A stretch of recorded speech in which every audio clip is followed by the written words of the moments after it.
ప్రపంచం దేవుని గురించి ఏమనుకుంటుందో, దేవుడు ఉంటే మమ్మల్ని ఎందుకు ఇలా విడిచిపెడతాడు, మేము ఇన్ని కష్టాలు, రోగాలు, బాధలు, చింతలు, సమస్యలు, చిక్కుల్లో ఉన్నాం. మేము అయ్యగారి చేత ప్రార్థన చేయించుకున్నాం.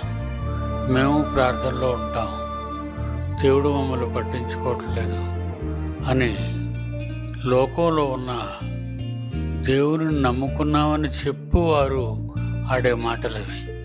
బైబిల్ ప్రకారంగా దేవునికంటూ ఒక సిస్టమ్, మనుషులకి దేవునికి మధ్య ఒక చట్టం రాయబడింది, అది బైబిల్.